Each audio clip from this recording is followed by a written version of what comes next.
talk about, as the title indicates, our impressions of season 2 halfway through. Now, I shouldn't have to tell you listeners that this call will be highly spoilery, so if you haven't watched Stranger Things up until and including episode 4 of season 2, put us on pause and go watch it right away. We can wait. Oh, good, you're back. Now let's get started. I'm Patrick the How did Tall. you stop just at episode 4? um, I'm Patrick the Oh Tall, my god. and I'm joined today by both old and new people for this discussion. First of all, I would like to introduce Hannah. Are you calling me old? I'm calling you Hannah. Wow. I'm just kidding. It's Shadowbaby on the forums. Jock. MunroJock on the forums. We got Sarah. Hi, it's Sarah, Ladyweaver on the forums. We got American Adam. Hey, this is Adam, DrownedSnow on the forums. And we got a Danish Adam. Hello, and I'm Root in the forums. So, Adam, this is your very first foray into the mystery tunnels of Vassals of Kingsgrave. Can you tell us something about yourself? Like, Oh yeah, I'm excited to be here, and loved the first season of Stranger Things. When I saw the opportunity to join for a podcast about the second season, I had to grab it. I'm a friend of Patrick's in real life. We study together. friends is a very What? strong Do you build word. boats together? Build boats? Is that what we do in Denmark? Yeah, Do Vikings you always build pillage? boats. Oh yeah, I guess. Only rape and pillage together. Yeah. Well, that does make us brothers in arms, but I mean, friends, I don't know. Strong word. Oh, what Yeah. Sorry. I like No. you. Yeah. Okay. Well. Battlefield acquaintances. Yes. Um. So yeah. So you watched Stranger Things, and I'm guessing you've also watched a little Game of Thrones stuff like that. Yep. Yeah. Watched everything, but only read the first book. We'll have to change that. Definitely. Yeah, I know. I'm working on it. Yeah. Okay. Well. Well, let's just get into it then. I will start out with a preliminary lemon cakes from each of you, or I mean, actually, a preliminary egos rating from each of you about the first 4 episodes in in all, and after that we can go into a episode by episode discussion. So first of all, Hannah, what would you give what you've seen by now in How lemon cake? many We have egos are we doing? it's of course 0 to 11, right? It's a choose your own ego adventure. It goes to 11, of course. Uh, oh god, I don't know. I'm trying to think about now just the first 4 episodes. So some of us I guess. have cheated and watched It's more. hard to rate from only Well, half a season. I didn't know how far you guys were going, so I'm like halfway through 6. I like the first 4 episodes. I think it starts strong, you know. Sounds ominous. So just remains to be seen where it goes, but I have faith that it'll end up being entertaining, you know. So I have like a couple of the nitpicks on some stuff, but honestly nothing that major. So I guess I'll give it like a 9.5 so far. How about Jock? Do you have any egos to give? I'll give it 8 out of 11 to fit with a theme. Okay. Yeah, okay, I like that. Yeah, sure. So, Sarah? Mm, Maybe an 8 or 9 out of 11 at this point. Okay, and American Adam? This could be. It's just Adam. It's just Adam. The other one is Danish Adam. Okay. So I are we do it calling in you one AA and Danish Adam DA? We just call him Adam too. That works best. So so I would say I like all the egos stacked with chocolates and whipped cream and all the things. Oh. Like I'd say like if we're doing out of 11, like 10 egos, I guess so far. That may change when I watch the back half or something if it sucks. I don't know. But like it's one of those things that, it immediately drew me back in. All the same things I liked were there. A lot of added stuff. Obviously, we don't really know where it's going yet, but I'm the only reason I stopped because I had to go to work. I had to sleep, had to go to work. So, it's kind of hard to knock something where it's like I'm not going to stop until I finish it and it's 9 episodes long, right? So, Sure.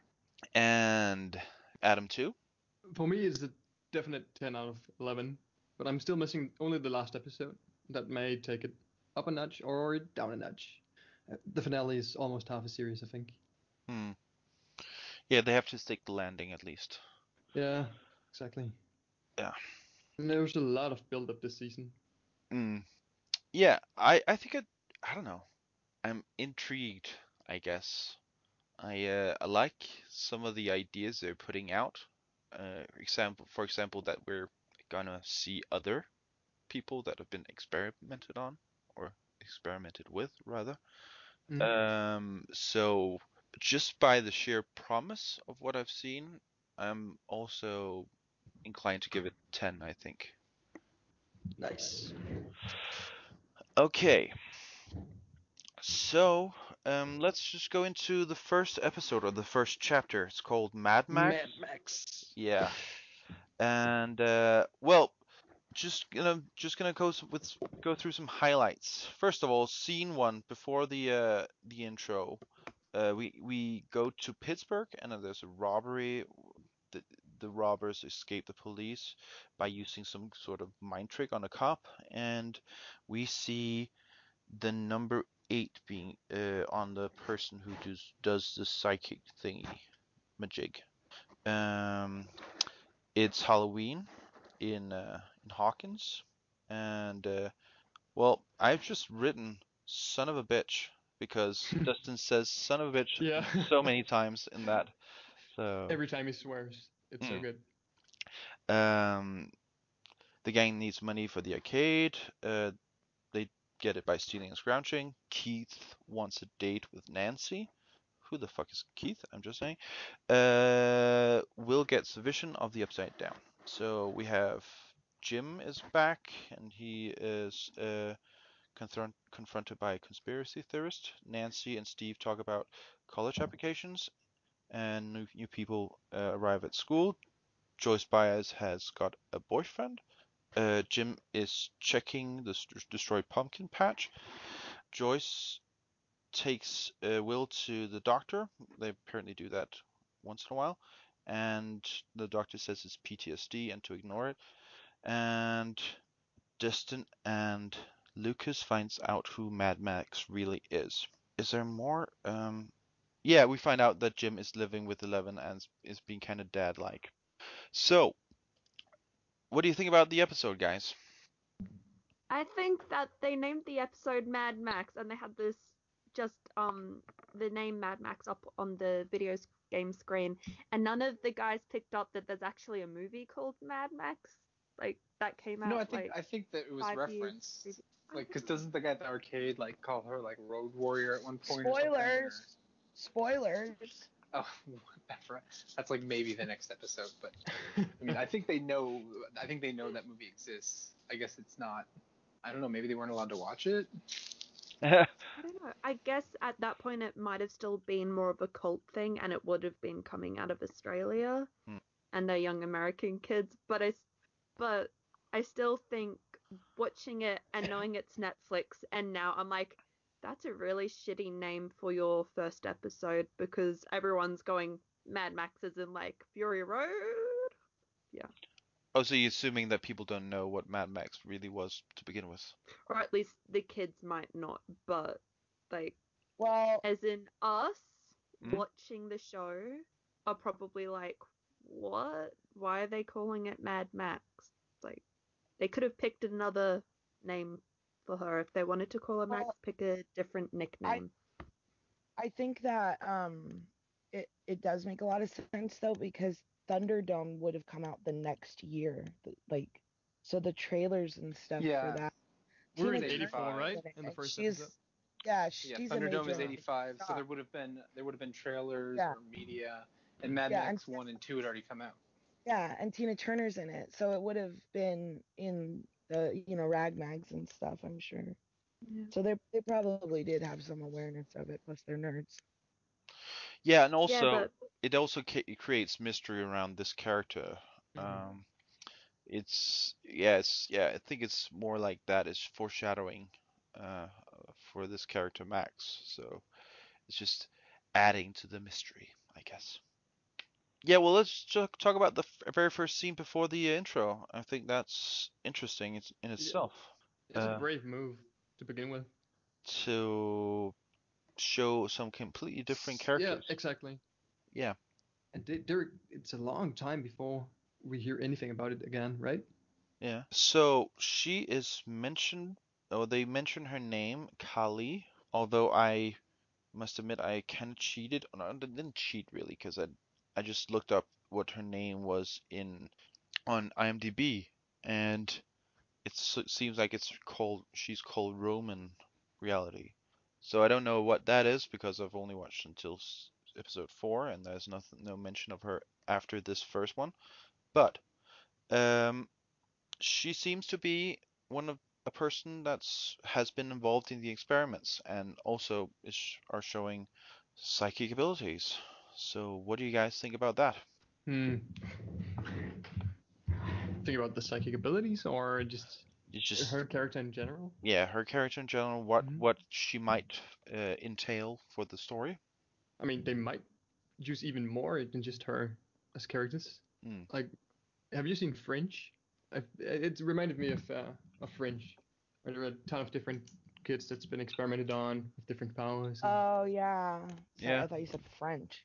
No, Fringe, Fringe, yeah. Fringe. Yeah, that is true. Can I be dead honest? Here's Yep. what I thought. First thing, she Mm. goes boom and does her little mind trick, and I was like, oh, she's one of the experiment kids. That's how they'll make a third season. They're gonna take care of Oh, whatever the fuck's going on right now, and then it'll be like battle of the number kids, for season 3. Just saying, if that happens, I called it right here, right now. Sure. no, but as We'll well, remember. it's in I have recording proof. now. Said this proof, but it'd be a very clever point because that way Netflix can loop back to it later and they can say we did foreshadow it in season 2, like. Mm. So it won't seem super ham-fisted when you start season 3 and suddenly there's a whole heap of people with superpowers. It's like, no, it happened back last season. Yeah, we know there's like at least 11, right? So. Yep. Mm. Also, yeah, it might remind you a little of Fringe, but it also kind of reminds me of Heroes in the way they also do the whole thing with introducing a lot of new characters right away in season 2. Mhm. That kind of implies that things are going to be shaken up quite a bit. So just by the first scene, I thought, okay, so this is not just going to be Hawkins anymore. Mm. Um, so I do have like a curiosity about the girl. Like, do you think like she escaped or they let her go? Because there doesn't seem to be a big effort to find her. Like from the last Mm. season, I got the impression that all the other ones had like died because it was too intense. Mm-hmm. So I was like, whoa, what the hell? Or do you think they never knew about her? Well, somebody knew about her. She has a friggin' 8 tattooed on her arm. Yeah. But again, mind tricks. She might be able to like use that as a camouflage. Could convince Oh, people she that's died true. or Yeah. something happened Yeah, or that's actually Oh, quite yeah. clever. Yeah. But Good. I think it only works if she goes into one person's mind Mm. and she wouldn't be able to affect any CCTV footage. So as soon as they Oh, I guess that's right. watched it again, Yeah. Mhm. they'd know that she's alive. Yeah. But I guess they might even be looking for her. That's why she's in cahoots with criminals. She's not able to like take a proper job and stuff like that. Yeah, Uh, maybe. so she's Or maybe keeping she's just pure evil. or anarchistic. You don't have to be evil just because you don't follow the rules. Or Yeah. or do you? Yeah. Yeah, Or you maybe do. she likes the thrill of being a thief as well. Yeah, maybe. So she's called in real life. The actress is called Linnea Bertelsen, and she is Danish. So Whoa. Yeah. Representing. Again, the best actresses and actors are Danish. That's just a fact now. Exactly. Yeah. Yeah. So that's cool. She hasn't actually done anything in Denmark. She's actually worked mainly out of London. She was so that's why I haven't really recognized her or anything. But yeah, this is her first major gig, so we're hoping to see more of her.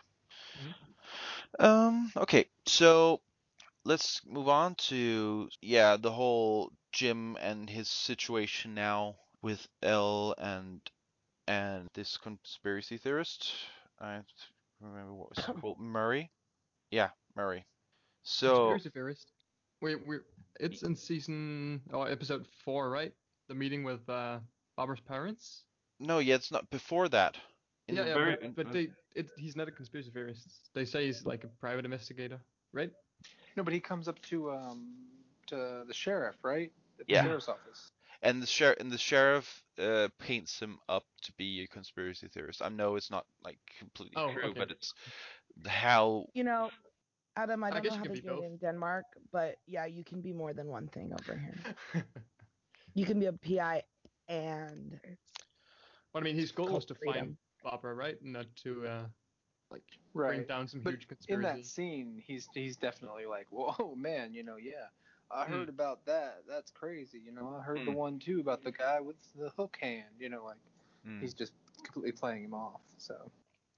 yeah, I mean, we do know in Denmark about like having two different things. We know we can both be Vikings reaving and stuff like that, and we can work like a proper job when we're back. And you could be family men. I think they call that Denmark duality. Yeah.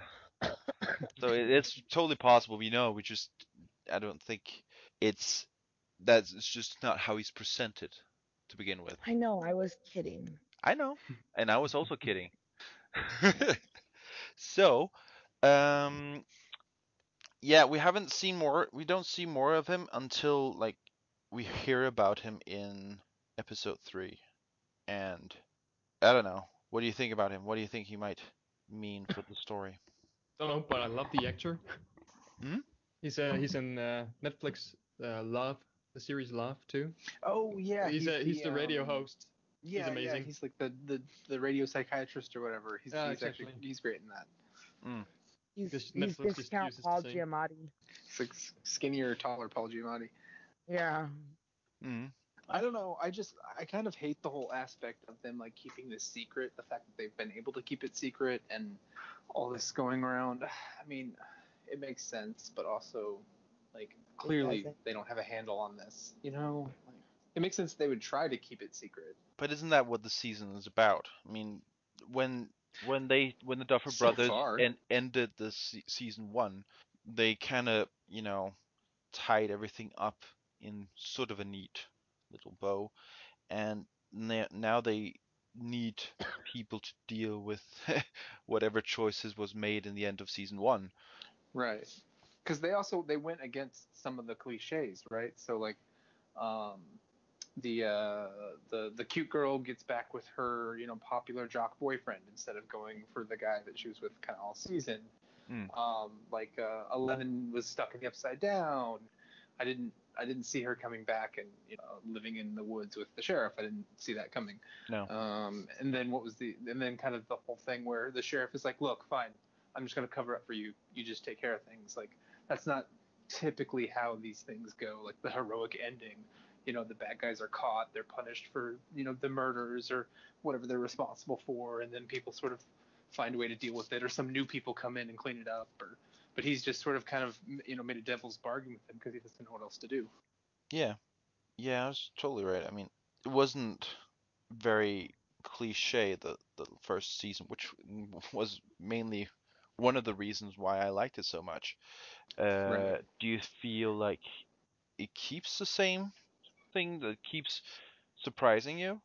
One thing that has struck me about the series in general, and then into this season as well, is that it plays on the tropes and it lives in them. It lives in that 80s world. Like we have the boys saying like, well, a girl can't be a video game player, and then Oh my god, and you the called one it. kid They made the black kid the black guy from right, Ghostbusters. and the one kid saying like, well, no, I can't be Winston, and he's like, why not? Because you're black, right? And it's kind of like that's how, or because he's not black. I mean, like that's kind of how people would think back then, but they also kind of call it out, but they're not calling it out in a way that feels like it's like modern preachy, like from our perspective beating necessarily. you It's over the just head like, with it. Yeah, that's right, true. it's people coming from their perspective back then with the way they saw the world, but also being decent people and kind of maybe and handling things not so good, but coming like Mike I don't know, probably it's interesting. genuinely isn't trying to be racist. It just probably never He just wants to occurred be to Bill him Murray. that like I mean, well, it probably he probably wants to be Bill Murray, but he probably also like the thought never crossed his mind that Lucas wouldn't want to be Winston, right? because he's black. Because he makes a great case. So he's you like, would identify he's not a with that, scientist. He came in late. Like, he's kind of lame. I mean, I think Winston's kind of cool because he represents the working man in Ghostbusters. Yeah. Like, he's like the audience. He shows up. He's not the egghead. He's like, I can do this too and help you.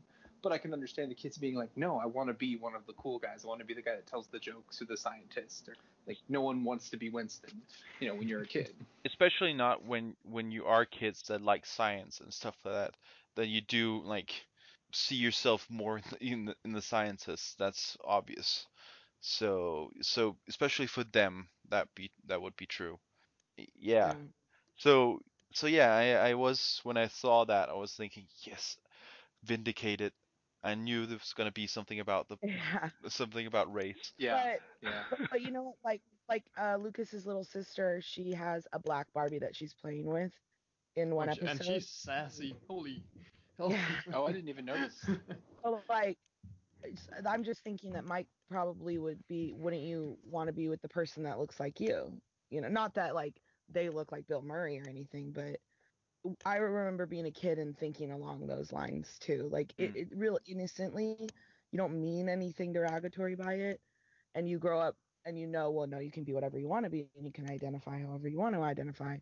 But when you're a child, especially back then, it's almost surprising that they don't all just show up as Venkman. Yeah. But like I guess because there's not really much different than the name patch on there, right? Like if they were gonna be Ninja Turtles, like they'd all have to pick a different color. Like he's kind of bossy about it, and that made me lose a little respect points for him. Yeah, Mike. You mean Mike is being bossy about it? He's gonna grow up and be like the boss from The Office. Okay. That's how it's all connected. No, with you saying Mike's being a little bit bossy, I kind of think that Lucas and Mike duke it out a little bit over who's the leader, because I think Lucas is quite independent and he'll call Mike on his shit or be like, no, you're being stupid, and will speak up about stuff. So I think it's quite interesting that they also reflected that with their named. Another great detail about the costumes is that Will's is the only homemade one, and the other ones seem like they bought them like that. They keep it consistent that he's from a poor family, and that's a great little detail. It is, because his is the only one that's a bit more browny, and all of the other guys' look identical. And they showed Joyce like sewing it, right, at some point. I think there's a short scene of it. Yeah. Well, there's also other things like when Dustin comes home and says that he's made a motor in the ghost catcher thing, and she's like, oh well, fine.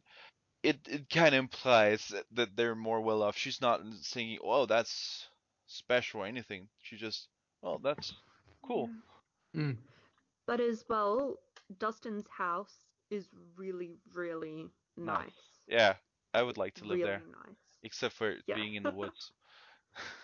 Yeah, it's kind of creepy, but like, and you compare his house to like Will's house, and you can definitely see the difference. Yeah. But do you guys think with Will's house, since Joyce is now with Bob, I think their house looks a lot better this season? Like, yeah, I was like, did they move? Whose house? It looks bigger and better. Joyce's, so Will's house.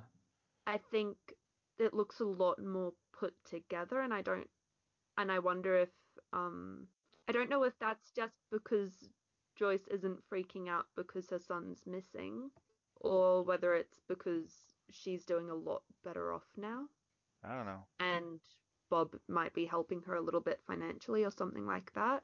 So it is a lot nicer. I don't know. It doesn't seem to me like they're at that stage yet. They're not living together, that's for sure. That we got that established because Jonathan makes a remark about now he's sleeping over here as well. Uh, Yeah. so they're not living together, that's for sure. And I don't know, not sure if Joyce would be the person to, accept money from a person that she's not really even living with. I don't know. That would seem weird to me. Yeah, totally out of character. Yes. She's very independent. Oh, Do can you we talk think they about Bob? probably? Yeah, we should talk about Bob. Yeah, he's a great character already in the first 4 episodes. Like that, also breaking like the stereotypes with being a really good stepdad and trying hard and a little too hard perhaps, but he's not the Yeah. classic shitty stepdad. Oh, he's probably a murderer.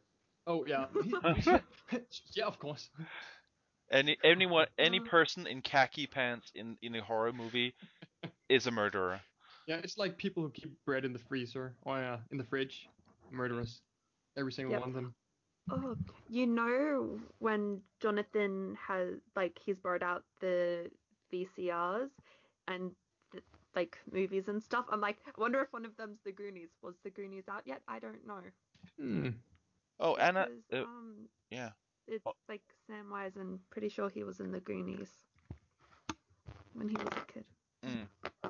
So, Hannah just mentioned that, which is a very good point, that the power company probably gave them some hush money. At least to the buyer's family, because Yeah. their son got kind of fucked up. Yeah, I think Right? that's right. That makes sense. Yeah, it'd make a lot of sense.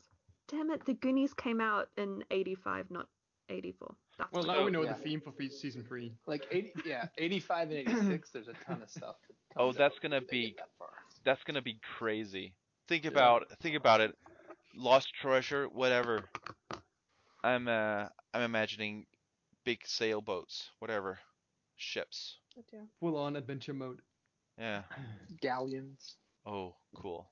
But yes, Hannah, it's very, very probable that they did get hush money. No. I was actually hoping that you would say something, so that's fine. Yeah, but Barb's family didn't get hush money, and they probably deserve it more than anyone. Yeah. Well, there's nothing Yeah. to hush about because they don't fucking know. Yeah, they don't. Yeah. Right, but Hawkins I Lab was know, like, it's that just- was a freebie. Yeah. yeah, they should get some money. Yeah. As the power company, I would say, well, yeah, those guys are horrible people. Good for us. They not they don't even tell the parents of a kid that what's really happened to her.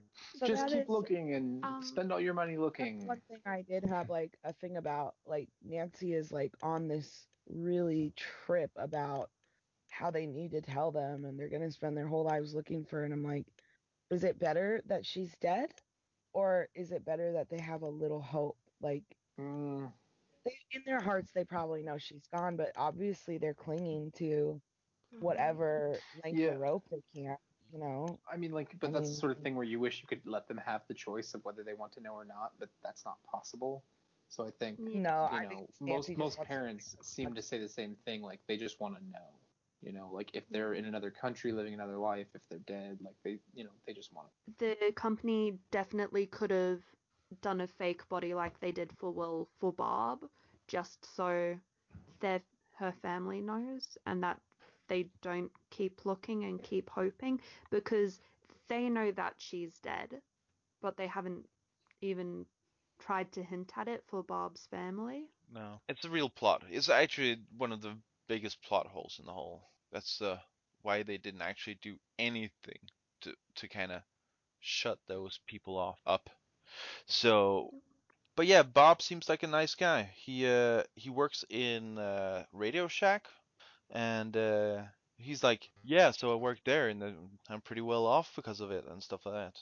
Does he manage the Radio Shack, or does he just work there? I think he works there, but I think they could. Did they get like commission in the 80s or something? I don't know, maybe. I honestly don't know. Said that he'd hire what's her face. Oh yeah, that's right. He did say that, but when he talked about moving, away, he say they could probably use someone like me. So in that sense, I think that that he would choose to take a lower position if he moved. But yeah, that's right, Jock. He did say that he could hire her. That means that he's in some sort of Right, management right. position. That's true. He must run the store or something like that. Also, I do love that scene where he's like telling her like how to hook up the VHS so Yeah. she can watch it on the TV. Oh man. It's a VHS-C.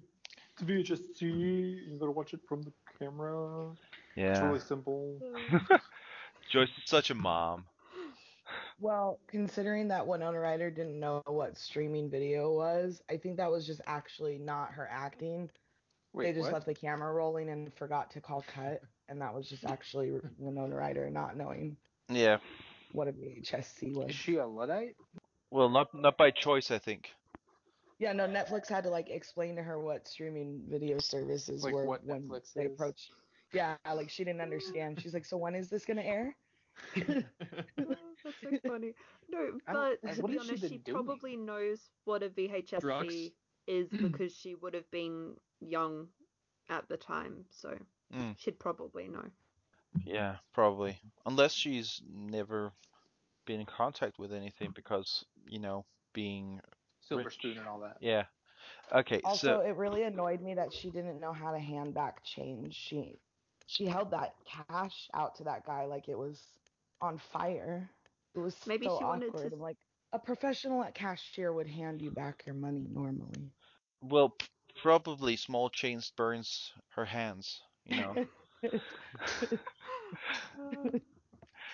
Okay, so I think we can move on to the whole thing about when they go to the power company and that he's called Owen, right? Dr. Owens, Paul yeah, Reiser. Paul Reiser.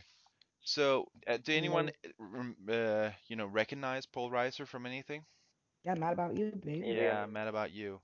I did not expect to see him in a horror show, in a thriller show, I have to say.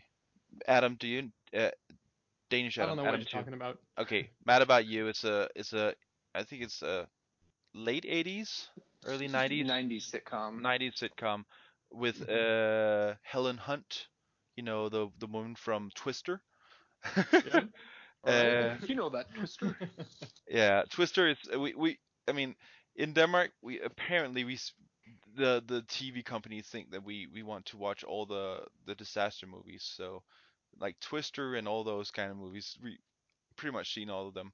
So yeah, her and this guy, they have like a relationship sitcom, and he is a a comedian reality.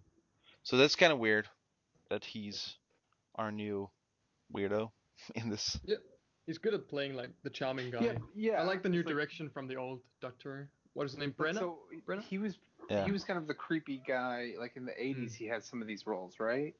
And then is he the guy? I think he's the guy in Red Oaks, I think, which is that's an Amazon original series about like some kid who is like a tennis pro at a country club or something, but he's kind of this like sleazy businessman kind of.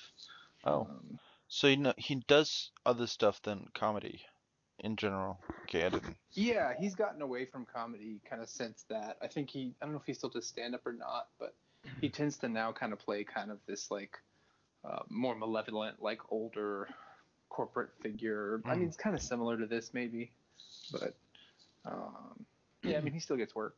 Yeah, okay. Oh, while we're talking about recognizing actors, the guy playing Bob, that's Samwise from Lord of the Rings. Yeah, It took Sean me far Astin. too long to realize. Yeah. He's gotten fat. No, He was as always soon as a he fat- walked in, Looks so like, nice. it's Samwise! Yeah, alright. Sean Astin. Yeah, Child actor. yeah, he definitely. I mean, it's weird not hearing a West Country accent on him.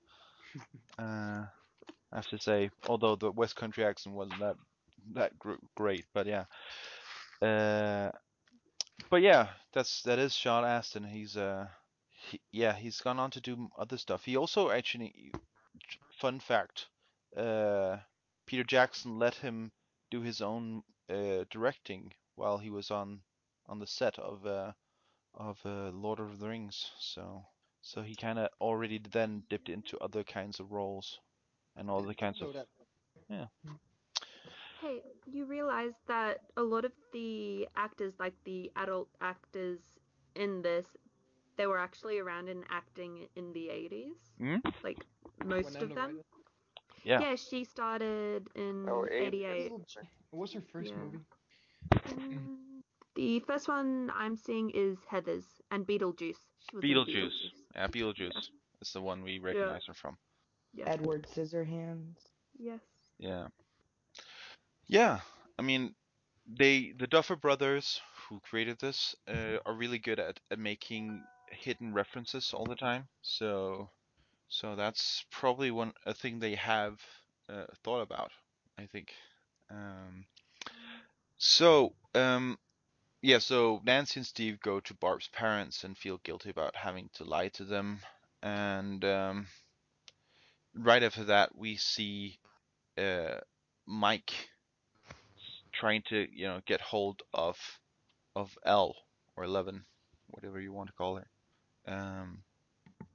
So I think there's a thing where again it's about losing someone, and I think that's what I think also the Duffer Brothers do well in their directing, and is that they chain scenes together that have some sort of reoccurring theme. For example, Nancy and Mike both missing someone or having thoughts about someone who's not there. Yeah, but also hoping they're still alive. I got really scared after the first episode when they put up like a ton of hope in people, because hope is the center of all tragedies. And they might go out, start to kill everyone, and make it a real tragedy at some point. But not yet. Not yet. Oh yeah, and so we also see that the portal has not been closed, and they're just burning off weeds, basically. I had that reference in my head, whacking weeds, before he said it later on. So there again, I'm on point. Anything else you want to mention from this episode? Oh, 11's hair looked really, really bad when we see her in this episode. Like, really, really, really bad. It looked a lot better in the next episode, but yeah. Sorry. Oh my god. Have you ever seen a hairdresser or a salon? I mean, jeez. No, Yeah. she's locked in a cabin. We haven't spoken about Maxine yet either. No. Well. Yeah, so Dustin and Lucas finds out who Mad Max really is, and they think she's hot, basically. Which is weird, talking about 14-year-old kids thinking that another 14-year-old redheaded kid is hot. Well, no problem with redheads, but just another thing.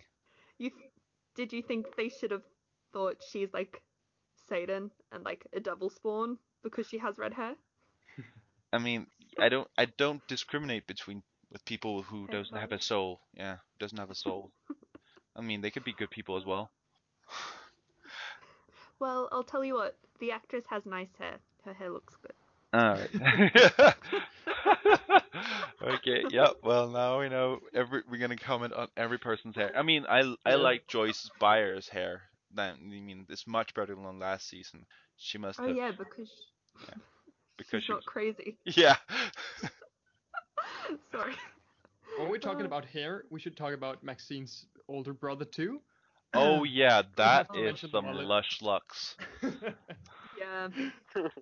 Oh, what's the song he exits the car to? It's "Rock You Like a Hurricane," right? Yeah. It's amazing. Yeah.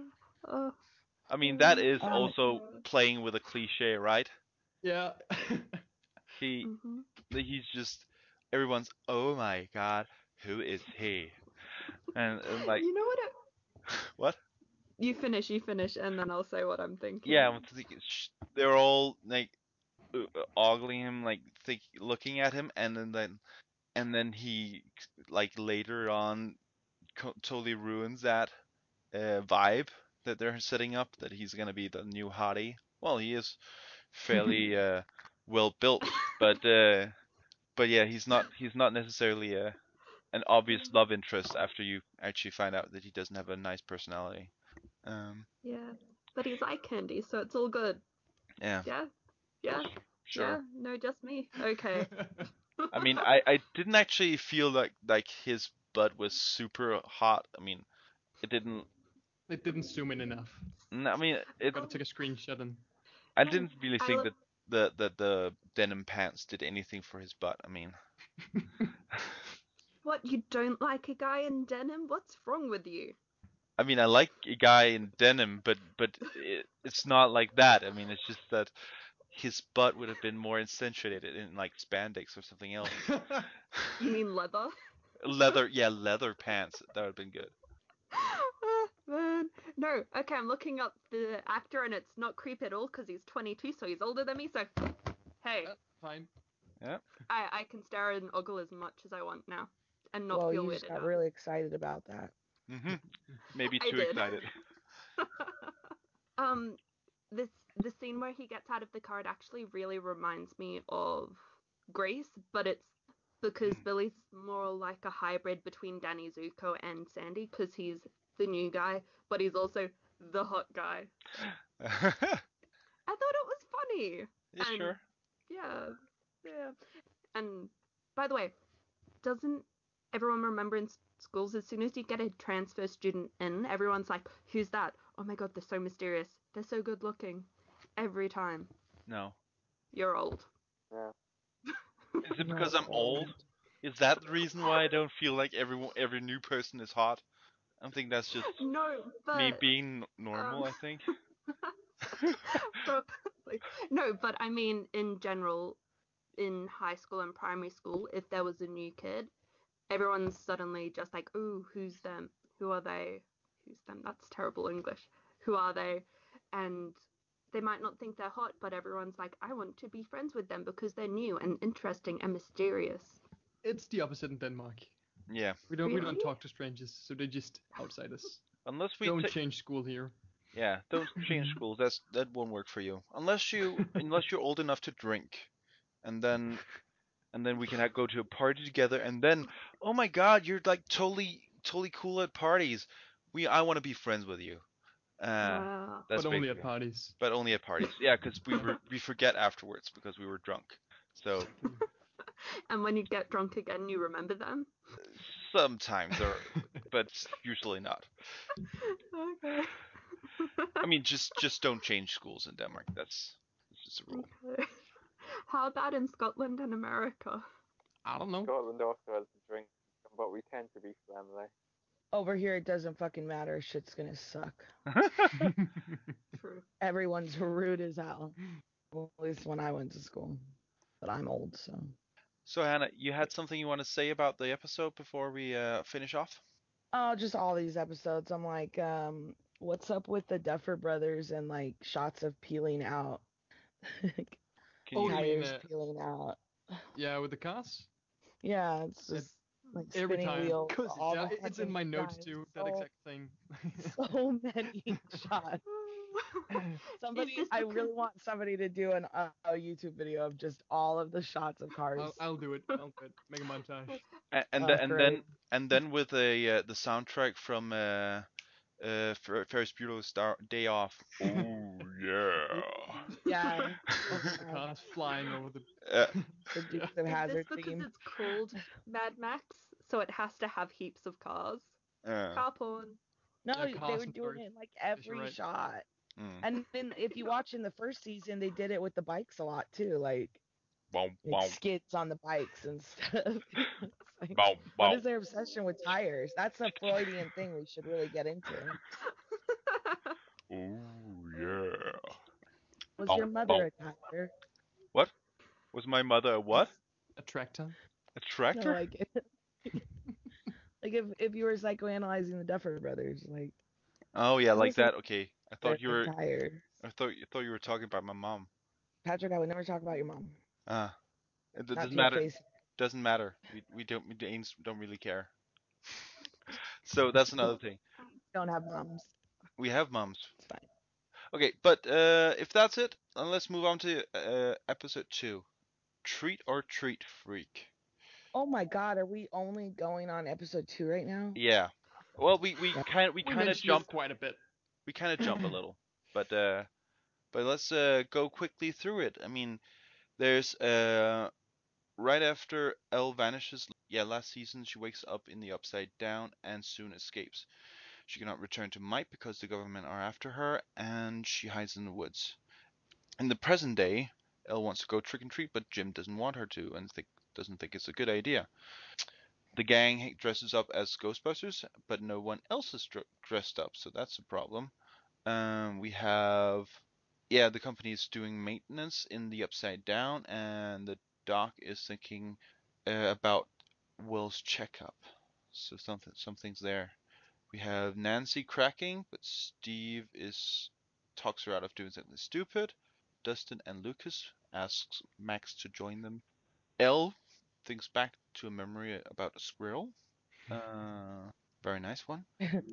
Um, Jim investigates the pumpkin crops and it seems like it has something to do with the Upside Down. We have Steve and Nancy at the party. They're having fun, and then Joyce and Bob are chilling at home, and Bob asks Joyce to leave Hawkins. Max joins the party, and Jim is late for Hygge with Ella, and yeah, the memory continues. What? Hygge? Hygge? Okay. Is there an English translation? No, that's the please? problem. That's the problem. Okay. Has a quaint and cozy time without any Oh. sexual implications. You have Thankfully. Yeah. In this there's situation. knitting patterns of like hygge. There Yeah. you go. And they're Yeah. like weird like sock slippery things. There you go. Sure. I So thought you said hookah. yeah, it sounds like Hygge.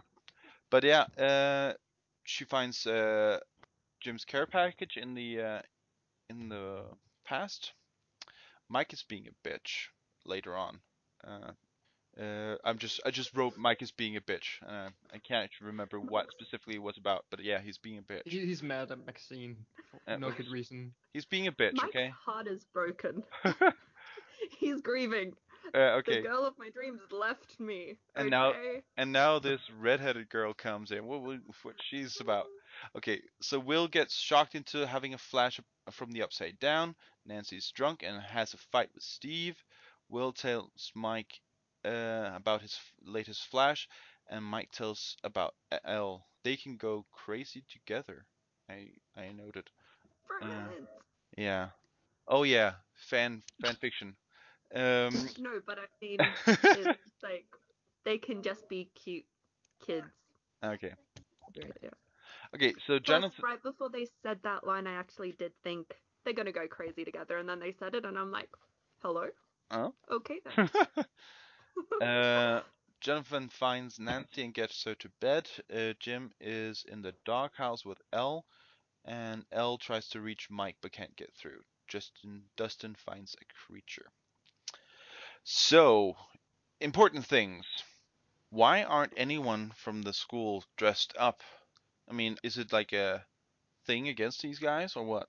They always end up having to look stupid in each episode, I think. Or in each season. I mean, they mentioned that everyone did it last year, so the point is just for them to get in an awkward situation. Plus, doesn't it play on everyone's fears because, like, here we'd have free dress days, so normally we'd have a uniform and you'd have a free dress day, and then sometimes if you were walking into school and a whole heap of people walked past you in uniform, you're like, oh shit, is it free dress day? Is it? Better be. So I think everyone here would have a fear of that because you're like, oh shit, man. So yeah, I thought it was very, very funny and I related to it. But Okay, and to be more serious, the first scene before the intro, we get to see what happened right after, and it's kind of weird that for me that she was like right away she found her way out of the upside down. It was like no real consequence other than, well, yeah, she can't go back to Mike. Yeah, but would it make sense for her to just hang out in the upside down for a long time? I don't know. It's not a nice place, I think. No, but isn't it as well if she did just hang out there for ages, she'd get really sick like Will did? Maybe. Maybe. I think she's Yeah, the I only one do who doesn't think- cough when she's in the upside down. But I do think it is kind of a strange choice that at the end of one season they have a go into the upside down, and then it appears that and pass out sort of thing, and it appears that she was only there for a few hours. It doesn't seem like there were really any consequences Yeah. with her going into the upside down. It's more like, hey, it's a day trip. But isn't that also sort of breaking the cliche? Or, I mean, you don't usually see that. Maybe, yeah. We But- do want to see some sort of correlation between action and reaction, though. So it does Yeah. mess with our expectations. That's true. Like, it doesn't even necessarily has to be that she sees anything scary, but she might be trapped there for like a week. And being hungry, Or, something like that. yeah, or a few days rather than just a few hours. Because I saw it and I wondered why even make that decision if you aren't going to have any consequences or really spend any time there. It's more like they had that as the end of their season 1, and then they're like, oh shit, how are we going to do this now? As soon as they got around to writing season 2. Yeah, I guess so. I honestly thought she was gonna be like a spirit or something like that, and that when Jim leaves the Egos in season 1 in the box, there was more like she might be able to manifest to get the food, but she was still like ethereal sort of way in a way. And That's what I thought would happen as well. so when this happened, it was like, well, my prediction wasn't true, that's for sure. So she hides in the woods. She knocks down a guy and steals his clothes. She eats the squirrel. Oh, I felt so bad about laughing about that squirrel flying into the tree. I laughed for like a minute. It was so sudden. Really? Animal cruelty Yeah. is never funny. No, I know. That's why I felt bad. Okay. I don't know. It's like yeah, you kind of knew what was happening, but it was still, I don't know. It doesn't really appeal to me when when you see small animals getting crushed like that. But yeah, it was weird, and it's totally believable, so it gets to stay. Yeah, so Jim makes a promise that he will get candy, right? Yeah, and he gets too caught up in looking for what's happening out in the field, so he's late, but he buys some candy from that kid on the farm. I honestly thought he was gonna be like pull out his gun and be like, "I'm commandeering your candy." That would have been funny. That would have been On a fucking black funny. kid? Oh no. No, question. Do you guys know when in America shops started being open quite late? Because I'm just like, why don't you just go to the shops on your way home? But He wanted to get home as fast as possible. I know, but still, you don't steal a kid's candy. That's just mean. He bought it. That's not stealing. Ugh. Yeah, I don't know. It's probably like this is a small town. A lot of the small towns you have to like drive a few towns over to get to like a late night open store. So, I mean, I can understand why not taking a detour for another hour would not appeal to him. So yeah, I mean, I understand why they did that. I think it's just funny that I think it's funny the way he ended up having to buy it, and it's kind of like also kind of a trope, right? Because we kind of see that a lot of times, like some sort of kid having the one thing you need to get on with the story, and you have to somehow bribe or convince or something, and it always ends up them getting some sort of bribe that kind of makes you look silly. So. Mm-hmm. Oh, a little detail about when he makes the promise to Eleven that I really enjoyed is she's dressed up as a ghost while the boy is dressed up as Ghostbusters. Yeah, I That thought was that was pretty cute. yes, it was super cute. It was a nice parallel, and you realize as well it was a cop sticking up a cowboy, because the kid that the sheriff was trying to get candy from was dressed up as a cowboy. I thought that was kind of Yeah. funny. Yeah, two sides of the law, bro. It kind of looked like, I'm not sure if it's actually true, but it kind of looked like they put the sheet over a smaller kid just to make it look like she is like not as tall as she is in real life. It kind of looked like they were doing some sort of movie trick or something to. My thought was maybe to make a reference to E.T.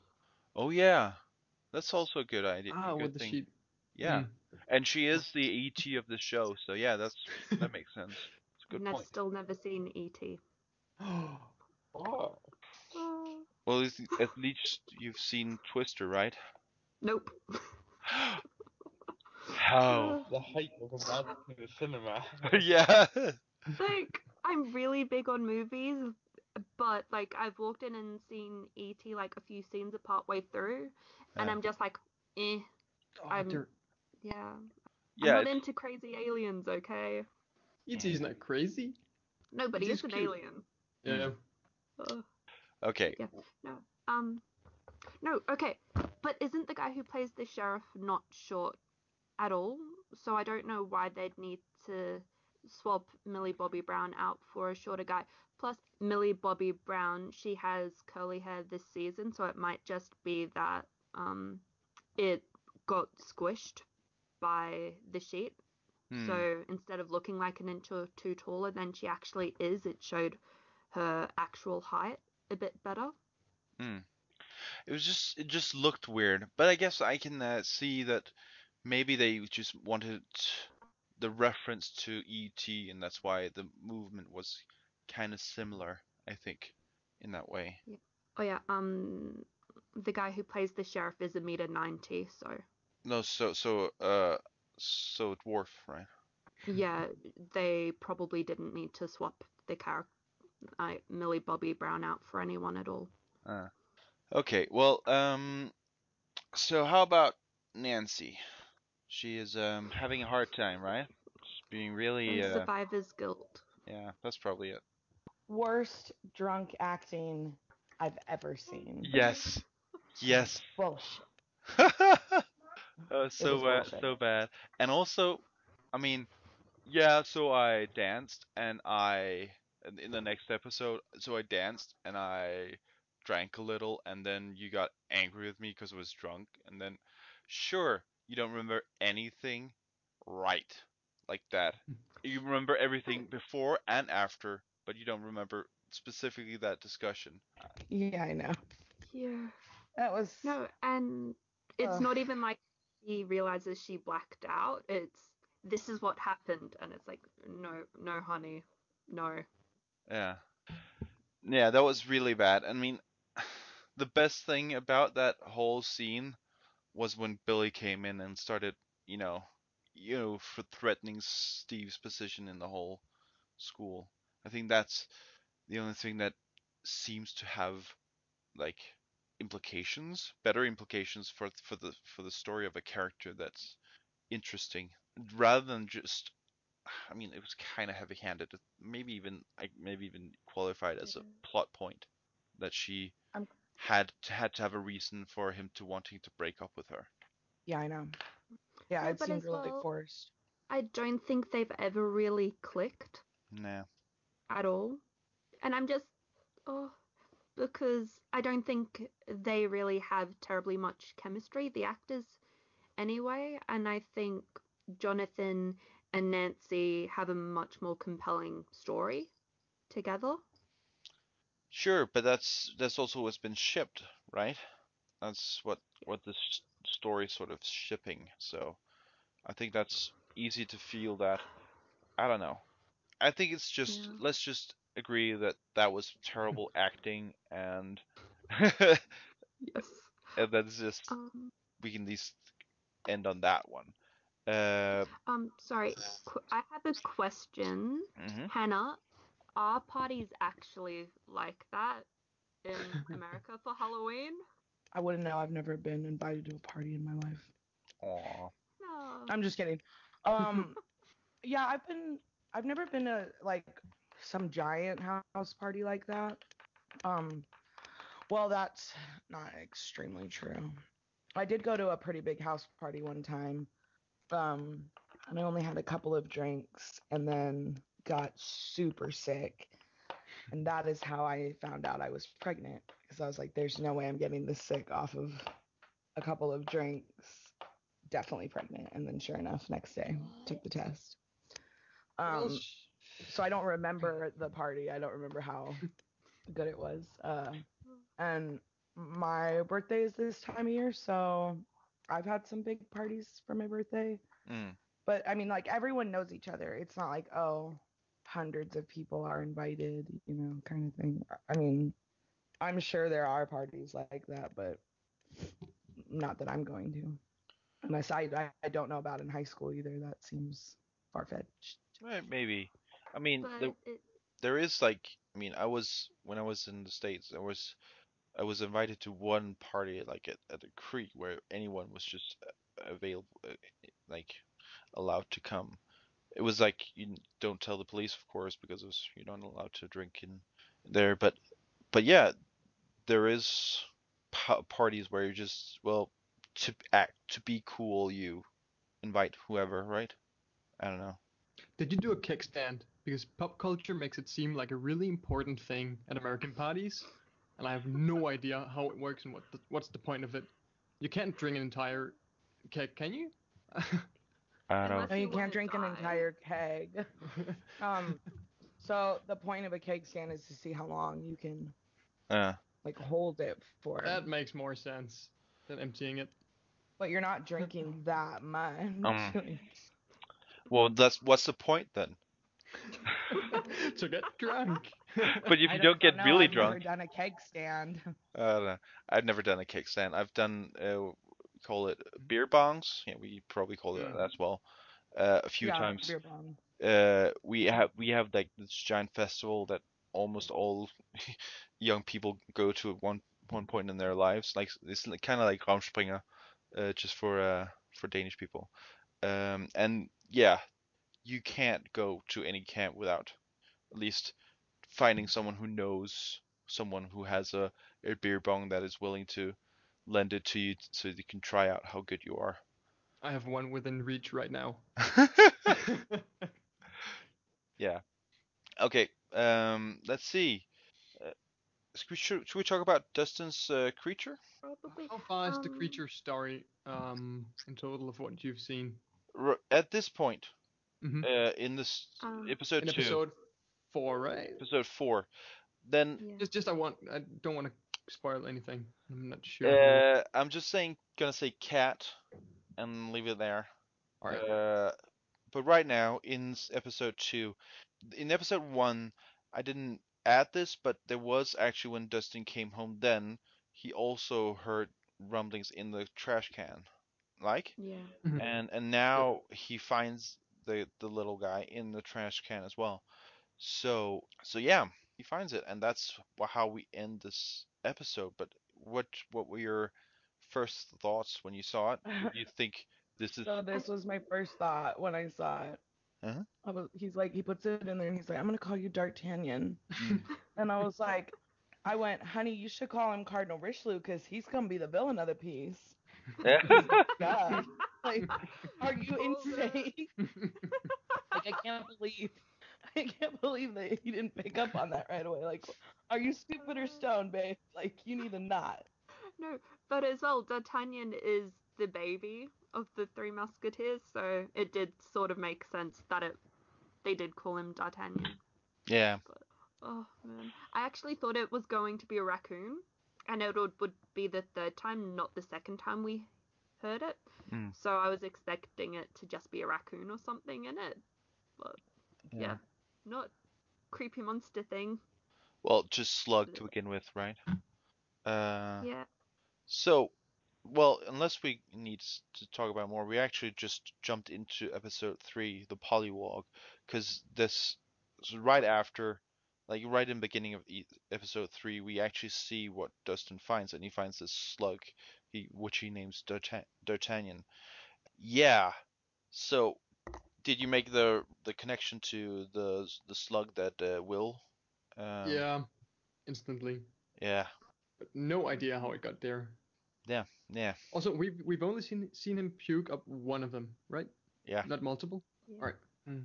But I guess we Oh, don't but know. I guess we don't know how many he actually puked up. But No. yeah, so But we know it was at the minimum was 1. yeah. So so he brings it? Yeah, he brings D'Artagnan to school, yeah, shows and the them, little ghost trap thing. yeah. And he shows the group the polywalk as he calls it. And then later on Darts evolves and gets out. And because Mike is so intent on killing it, Dustin takes it and you know, hides it and lies about it. Also, when Will sees it, he freaks out and runs out in the fields and you know, let's take that at the end. But yeah, so this whole episode basically, as the title indicates, is like centered around what this means for the story, right? Right? Mm-hmm. Yeah. Also, Max is beginning to be more in the group, like more connected to the group. Uh, she last episode she actually chose to go trick or treating with them. She went as Jason Voorhees, right? Yeah, I think so. Yeah. Mm. Okay. Also, Bob. Let's talk about Bob again. He offers to drive Will to school, and he tells Will about Mr. Baldo, and he tells Will to just stand his ground, Oh, yeah, that's right. Mm. which is gonna be foreboding to what's happening in the end of this episode. Um, Um, with the Mr. Baldo scene, I actually had tuned out for a second and I tuned back in and he's like balloons and stuff. And I'm like, Pennywise, hello? maybe yeah. It, yeah. I was just like, no. And I took it back and rewatched the scene and I'm like, no, it's definitely not. Okay, we're good. Okay. Yeah. Sorry, off topic. Sorry, Patrick. No, but it's good because that is probably what they're talking about. Why they mention a clown as Mm. as something that freaks him out. Also, You because it's the ultimate scary thing. no. There's nothing worse than clowns. Pennywise turns into anything you're afraid of, so he is the ultimate scary thing. Yeah, I guess that's true. Mm. Oh, it seems like Nancy and Steve is having a real rough patch. I mean, sad to see that they're not really getting on together. There's also a whole scene where they just talk about that. I actually find it kind of funny that John tells Nancy that no, Kevin made sure I took you home and asked me to, Mm. rather than just not mentioning it at all. I thought that was a good move on his part, and When you said Kevin, you mean Steve? yes. Okay. I'm so tired. Is there even a Kevin? I don't think there's even a Kevin. No, there's no Kevin. There's a Keith. Oh, we didn't talk about Keith. In the very first, he wants a date with Nancy. No, I'm talking about Steve. Okay, well, yeah. Sorry. Yeah, so yeah, that happens. They don't seem like they're together anymore. Jim goes to the power company and gives them an ultimatum to just clean up or get out. Kind of ballsy, I would say. It's always that kind of move that ends up being the thing that makes them get all the cards on their hand. So they Yeah. gonna they take precautions because now he seems like he's gonna be a loose trigger. And as well, that sort of talk is what gets you killed, and he doesn't have any evidence. So it's a stupid thing to say anyway. Yeah. He needs to hook up with Nancy and talk to her, and then he'll have evidence. No, he does have But the the box of evidence that we see in the next episode. Okay. So he does have something, but he's not like. Yeah, Not if they follow him to the cabin, they will find 11 and his box of evidence, and then he'll be fucked, basically. Yep. Okay, we also get some flashback about the don't be stupid rules. Ah. Yeah. It's like horror movie rules. Yeah. You know how in horror movies, especially ones like Scream, you hear all of the rules about stuff you're not supposed to do, and then people do them anyway, and you're like, yeah, you're dead. So I thought it was kind of funny. Yeah. Okay, so down to scene 8. There's actually very few scenes in this episode in comparison to the others. The others have up until like 17 or 18 different scenes that some of them connect, but a lot of them don't. But this one is very centered around these characters. They've been put into places and now are doing something. Scene 8, next to last, yeah, scene is where Bob and Joyce is sitting in some sort of town center and talks about Will. She tells her about his camcorder and how it's been dinged up and what's on it. And when she watches the tape, as we talked about before, she doesn't know how to hook it up. But when she watches it finally, she notices something on the tape and she edges it out, and it's basically this shadow creature. And then we just immediately jump over to the very last scene where Will freaks out after seeing this and recognizing this creature that he puked up like half a or 9 months ago. So what is the gestation period there? Because he went from being like salamander thingy to four-legged, dog-sized Demogorgon in like a day, right? Yeah, it's weird. I mean, I have a theory, but I'll leave it until we're done with this and then talk about it afterwards. But yeah. Sorry, it might not be the one Will puked up a year ago because it is meant to be about a year ago, so it might be a new one. So yeah. No, it's 10 months ago because it was Christmas, right? Yeah. So it's Yeah. 10 months, Yeah. more or less 10 months ago. I mean, it doesn't have to be the same one. That's not what I'm saying, but if he's been doing this multiple times. Yeah, but I have a theory that kind of it would explain why it could be the same one. But let's just leave it there. The main thing about this whole episode is what happens right at the end. He runs out in the field and finds out that well, he's having this flashed into the upside down, and this giant shadow monster is coming for him.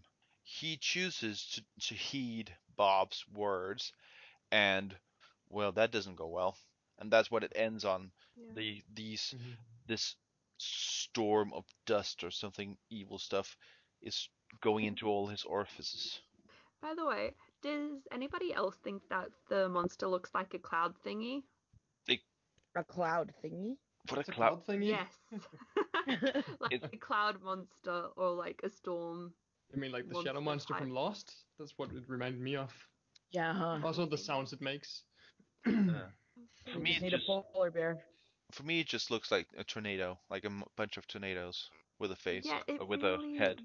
It does. It really does. It reminds me of like a smoke version of like the alien things from H.G. Wells' War of the Worlds. Okay. You didn't get that? Like, have you ever read that book? No. Nope, sorry. More of a radio show. Yeah, they run in, they invade, and they're like in these like super. The guy describes them in the book as like round balls with like legs that are like several stories tall. So that was the first thing that I thought of when I saw it. Sure. That's a nice I'm just gonna comparison. post a picture. Okay. Yeah, well, this was actually like this is if you want to look at a story arc, this is a point of no return, right? This is where we know that shit is happening this season as well. I mean, we assumed, right? But we didn't know. It's the first really, really scary scene, right? Where he's just standing there in the field. Yeah, also because we kind of Mhm. assumed that it was, as they say, sort of just he could see into the other Mhm. realm, and Yeah, he wasn't especially affected by it. But there was now, no risk before. yeah, Yeah, no, actually, I was wondering whether he was sort of being transported back into the other realm because we hadn't seen anyone seeing him while he's having his visions. So I mm, was wondering Mhm. whether it was actually being transported back and then he'd come back to our world. But no, he's in our world, but he's seeing both it, or is only seeing the parallel upside down one. yeah. Hmm. Um, Hmm. Anything else? Any other ideas about what it can mean and what it's? Nope, but I really liked oh, the execution of it, the way they did this like big bad of the season. Yeah, let's talk about um, how the guy playing Will is playing his character. Holy shit, he's good. can Sorry, can we just talk about the scene where we have Winona Ryder and everyone else seeing Will while he's being possessed for a second? Mm-hmm. Just Yeah. quickly. My brother's an epileptic, and how Will's the actor's playing it, it actually reminds me of a seizure a lot. Okay. Like, it really does. And as well, there are a lot of different types of seizures, so I think they might have intended it to be that way as well. Mm. That's that's what I thought when I saw it. Yeah. Yes. I mean, I didn't have that connection specifically, but I did. I did notice something though. I feel like Joyce is really, really, really, really. I mean, abnormally good at seeing patterns, right? How do you Like mean? in the first season, she's like, "Oh my God, I can put up lights and and Will can communicate to me." She has Oh almost yeah. an instinct to like recognize patterns and find solutions to how she can, get more information out of apparently nothing. Uh, So she's highly intelligent, pretty much, is what you're saying. I mean, she's. Do you think any of us could put all of those drawings on the wall in that house like that, like with an infinite amount of time?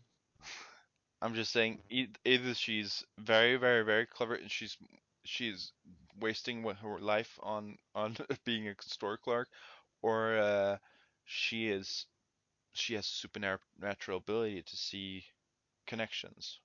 Because also she immediately, well, we can go in episode 4. She also, sees a pattern there, like right away. This is how it's supposed to look. Mm-hmm. So I'm saying that she is really good at this. I mean, Yeah, but I think in season one with the lights, it was just her being desperate for any kind of hope. In this season, you're right. It seems kind of weird. I'm not Super saying, intelligent. yeah, maybe she is just, she has a talent for stuff like this. I don't Yeah, know. but And do you think as well she's also has a very strong motivation in that it's for her son and to try to protect him or keep him safe? Yeah, Yeah, she's just firing on all cylinders. mm-hmm. maybe. I had a theory in our Stranger Things podcast before the one before this, where I thought that all the buyers have some sort of supernatural connection, and that's why uh, the or everyone the Demogorgon didn't like appear unless there was someone with a supernatural connection close by. Like the Demogorgon couldn't attack Barb if Jonathan hadn't been there, and well, Elle has a supernatural connection to it. So Bill, oh, I mean Will, Joyce, Jonathan, and Elle are the people that are always there in some sort of extent when the Demogorgon strikes, right? Yeah, except for the one time where, oh, when she goes into the woods and talk about seeing the faceless bear or whatever it is. Sure. Be right But back. that's a really cool theory, though. Yeah, I'm not sure if it is, but in any case, it's definitely the point is if she has some sort of supernatural ability to see patterns, that would go into this and support this theory at least. Like the shine from Stephen King sort of thing. Come here. Yeah. So, what was more? What do we have? Is there anything else we wanted to talk about? 11 being jealous of Oh yeah, of Mike Matt. and Max. Yeah. She should have just gotten there 5 minutes earlier. 5 minutes. But that's the classic trope, isn't it? You only hear half a conversation and it's never the good half. So notice, just for future references to the theory, notice that that 11 is at the school and she's getting angry, right? Just for future notice. So let's move on to episode 4, the last episode we're gonna treat today. It's called Will the Wise. Joyce had in the last episode figured out there's something wrong with Will and found out that he was not at AV Club, so she got nervous and started over with her car. She finds him in the field and well, he's still being possessed while she finds him. And when he's done, he opens his eyes, and then the intro comes and it resumes right after.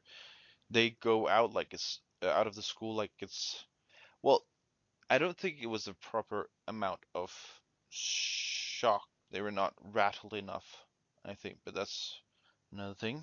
Elle returns to the cabin and Jim is pissed. They shout at each other and the shouting match culminates into Jim taking away the TV and Elle blowing out all the windows.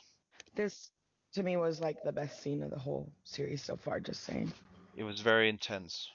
It was He very takes away the egos too. emotionally Don't forget the driven. egos. Yeah.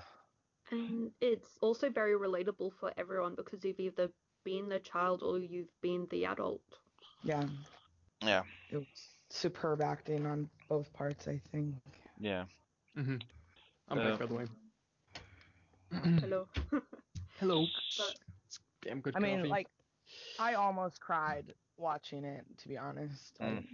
And you're right, Sarah, like, you've been on both sides of it where, too, like, just the sense of, I can't stop, I'm gonna dig my heels in, I'm gonna be right.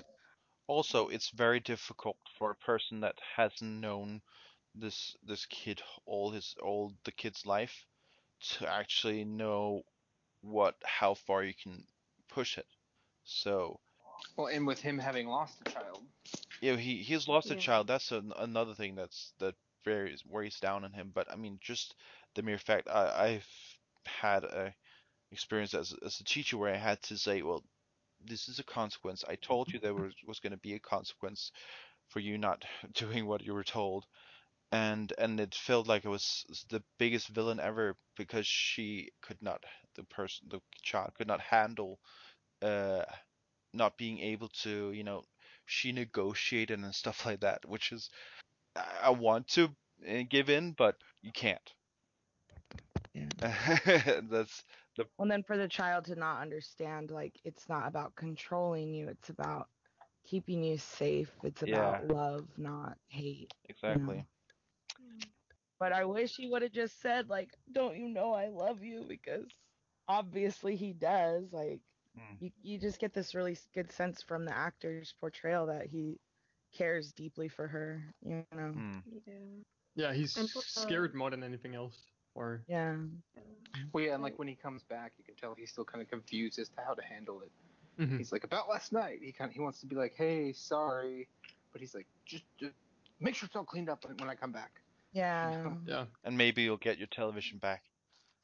Yeah. You're grounded. Yeah, you're grounded. Yeah. How do you? Yeah, but she's always grounded, isn't she? Yeah. Yeah. She's extra grounded. No echoes, but otherwise the same.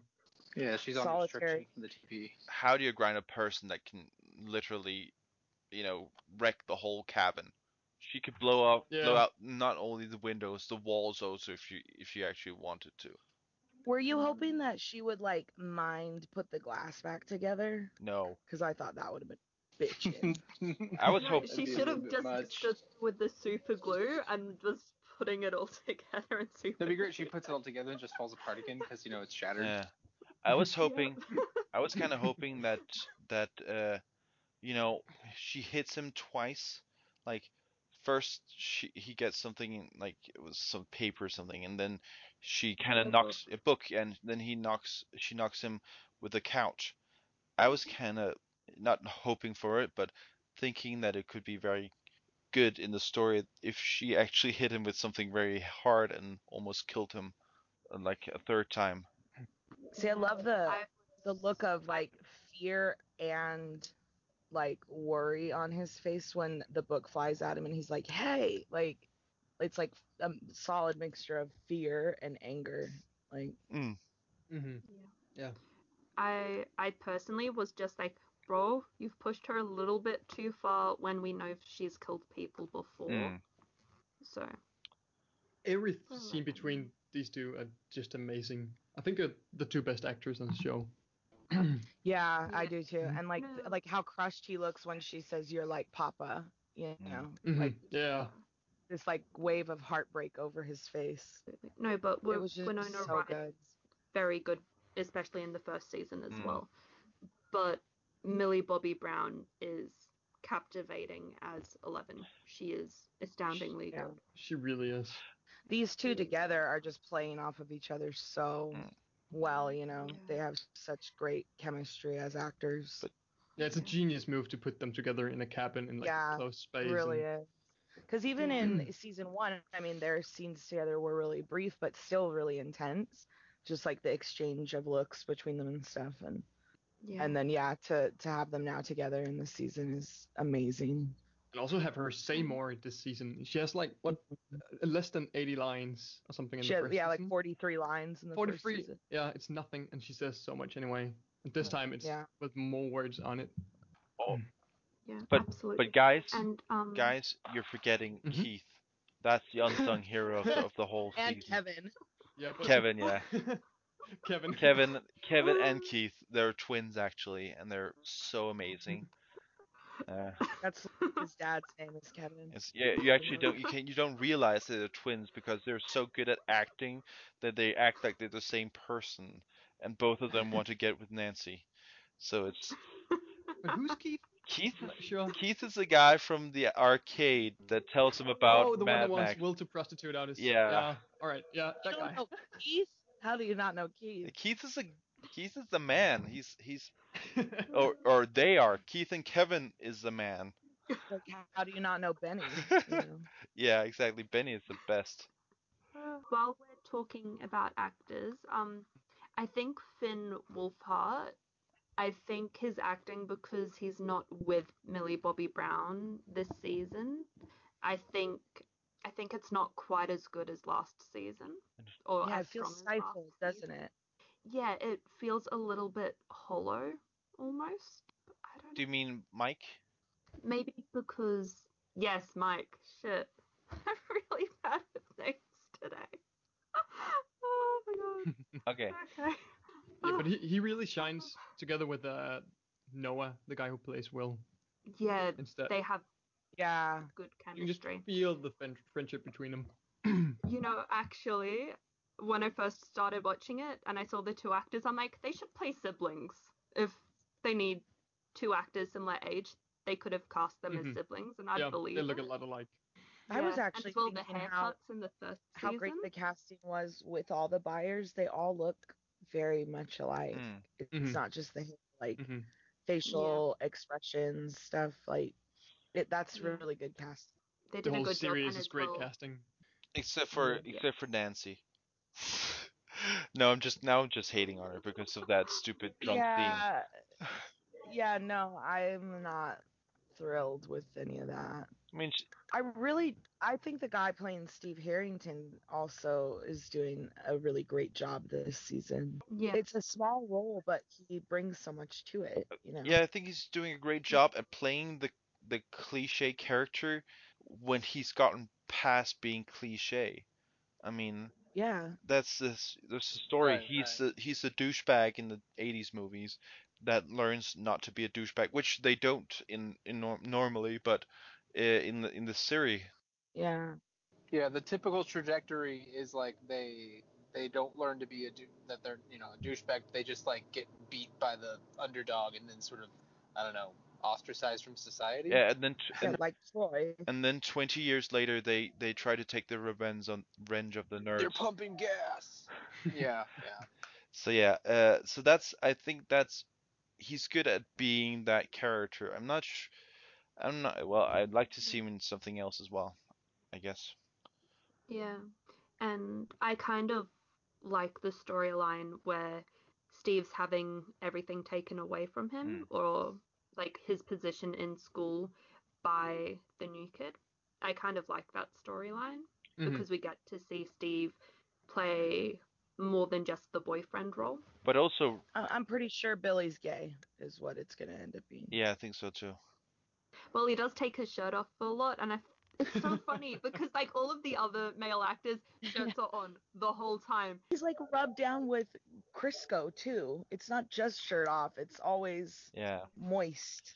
It's like the volleyball scene. Yeah, his testicles are buttered up. It's so gross. Yeah. And he's rocking the one earring like, Kiefer Sutherland in Lost Boys and shit. It's just too much. It's too much. What does he call him when he mentions that like that his girls left and he's like, oh yeah, pretty boy like you will do just fine. I'm like, wait, where is this going? Yeah. I honestly thought it was gonna turn Shawshank right there. He's like, I know I've been riding you hard as the new guy taking your spot, but why don't you come over to my place? But now I'm gonna ride you hard in another way. Oh God. Penthouse. Oh my yeah, God. There is some I don't know if that would be Penthouse. Is there like a like the only like a gay version of Penthouse letters? The only thing that would make him more cliched is if he rode a motorcycle, and I'm pretty sure the only reason they didn't have him ride a motorcycle is so they could get him and Maxine in the car together. Yeah. They were like, we got this great motorcycle. I don't like him Billy. No, it has to be a T-Bird. Yeah, we haven't really talked about his relationship to Max. It's not the best. It also seems really rapey. I don't think it's controlling and possessive, but like they're step siblings, it seems like, but like they're on the run, or they maybe had to leave their other school because of something she did. I'm trying to figure out if it's like criminal level mischief or just like normal kid mischief. I almost wonder if they aren't even related at all, but it's more like a gang. It makes me wonder if she has a tattoo on her arm. Because there's no parents anywhere. Yeah.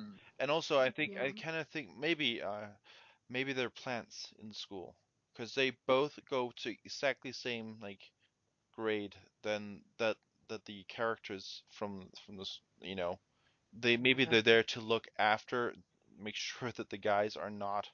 No, that does make sense actually, because he warns her about Lucas. So that's weird. Yeah, maybe not. Or maybe she doesn't know that she's a plant, and he knows. What? A plant, like a. She's a replicant. She's not doesn't even know a it. spy. She doesn't know that she's just there to be a spy, just to make sure that they don't talk. But no, because her skateboard has a listening device in it. Yeah. She doesn't know. Because then why would he be discouraging her to hang out with them? Mm-hmm. It's all part of his plan because he knows she won't listen. Yeah, he wants a rebellious, I'm putting in quotes, younger sister. Maybe, I don't know. It is not the best theory. Some weird shit going on. It's not the best theory, I must admit. So why is he even like giving her rides? He seems to hate her so much. Like, why does he take her to the arcade instead of just being like, like you would think he'd be like, "Fuck you, I ain't taking you." He calls her they live a shit. He's like, "Be back in an hour," and he drives off.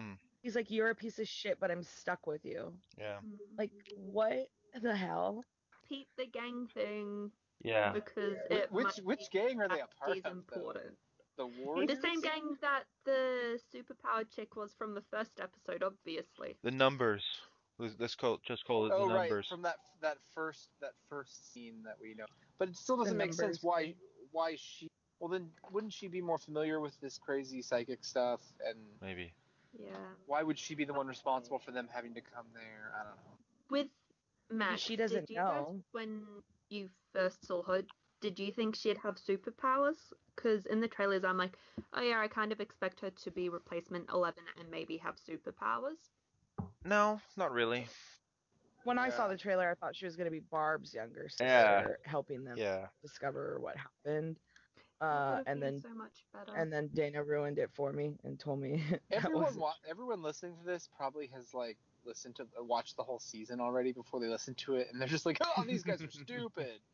We know exactly what happened." Okay, so yeah, shirt's greased up. He kind of max on Steve. Or at least I don't know. He seems like he's kind of trying to teach Steve some sort of lesson, at least, because he tells him how to better kick his ass next time, stuff like that. It seems a little 21 Jump Street though, doesn't it? Like Maybe.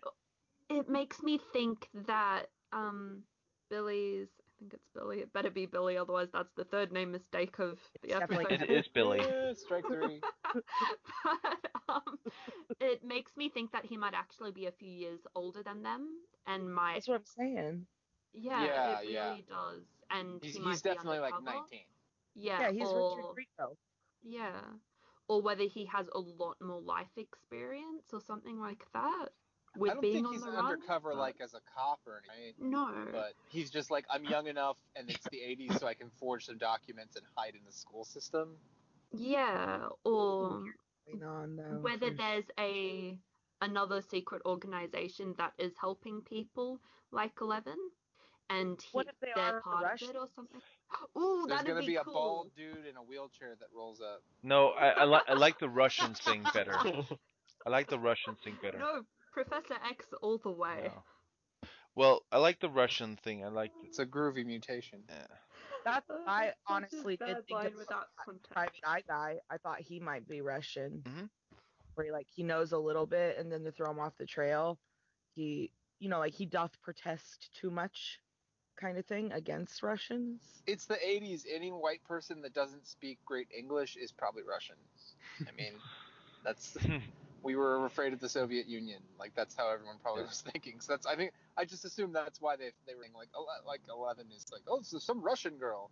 Like, well, because she didn't speak fluent, but there's no Russian Or because accent to she the way she acted. speaks. And she acts weird, so it's definitely some Russian girl. Definitely a Russian spy. Commies. Also, we never see their parents. They showed every set of parents this season, but not the new guys. Yeah. Yeah, they don't have That's parents. I'm pretty mysterious. sure they ate them. That's what Russians do. Yeah. So did you know that? It's a tradition. Right after they hatch from their eggs, they eat their parents. I was about to say the Russians Well- probably just hatch from eggs. We haven't seen Keith's parents or Tina's parents or Steve's parents or Kevin's parents either, though. Wait, Keith, Tina, I'm so confused with characters right now. Holy. Where's IMDb? I'm pretty sure we've I'm seen so one of those tired. parents.